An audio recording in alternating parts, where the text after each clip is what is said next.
Today we're grading lures that we tried for the first time in 2025.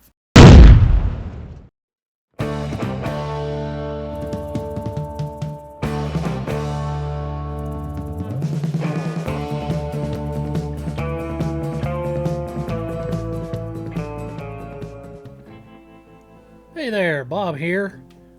Welcome to Bob's Bassin' and Stuff. Well, 2025 is in the books. So today we're breaking down and grading the new lures we tried this past year. And let me just say, a couple have earned a permanent spot in the boat for 2026 and beyond. First up is a combo that I experimented quite a bit with this year. It's a zigzag paired with a spook, and you put a leader between the two. Now, I originally was using a larger spook than this one, and I had about a 32 to 36 inch leader between the spook and the zigzag, and that didn't work well. Didn't get a lot of bites on that. But once I downsized the spook and shortened my leader to about 18 inches, things turned around. Started catching some fish. Not big ones, mind you, but consistent enough that I'm going to throw it some more in 2026 and see how things go. You can even catch fish on the zigzag part of the rig. And I can see situations in schooling fish where you could hook up with two at one time. This rig feels like it has potential that I just haven't realized yet. As far as the grade goes, I'll give it a C, and we'll see how things work out. Next up is the wake bait. This lure gave me one really good day out on Lake James, and I thought I had found the next miracle lure. It still produced fish, but not as consistently as I'd like. But for every good day, I got 2 or 3 blanks on it. I realized that it didn't work as well if the water had any chop. It had to be really still water.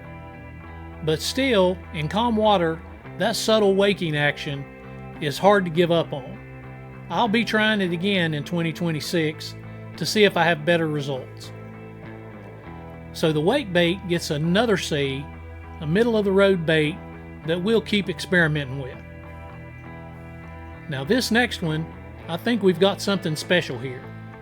Even though I didn't get to throw it much because I only started throwing it at the end of the season, but it's the Ozark rig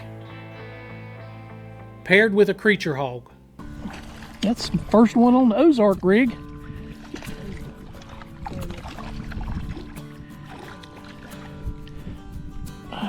Even though I only caught a couple of fish on this rig, the fact that you can cast a long way with it, but it still has a slow glide on the drop, I really love that. But because I didn't get to throw it much, the grade on it is incomplete. To be continued.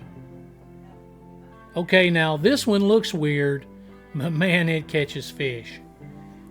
It's a 4-inch power worm rigged on a little jig head, and it's Texas rigged, so it's weedless. I like to use it in the green pumpkin, and we normally dip the tail in chartreuse.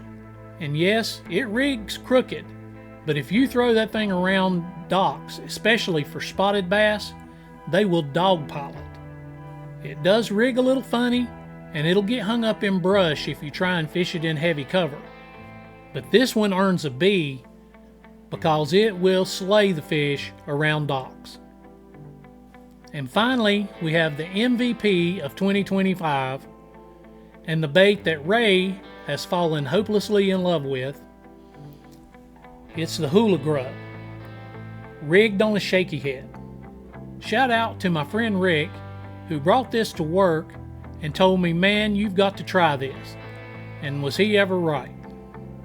The hula grub, aka the spider jig, has become a staple in my boat. And if Ray's fishing it, more than likely he's going to catch something. I can count on one hand how many times Ray was skunked this year, and most of the time that was because he was catching fish on the hula grub. We use green pumpkin with the claws dipped in chartreuse. Really simple, but really effective. This one gets a grade of A. We haven't caught any lunkers on it yet, but I'm convinced it's just a matter of being in the right place at the right time. Please like, comment, and share this video with your friends. And that's the official 2025 report card on new lures that we tried this year. Let me know down in the comments which lure surprised you the most, or which one you'd like to see us test more in 2026. If you have a suggestion for a new bait that we should try, put that in the comments as well. We'll be back on the water soon. Until then, keep bassing.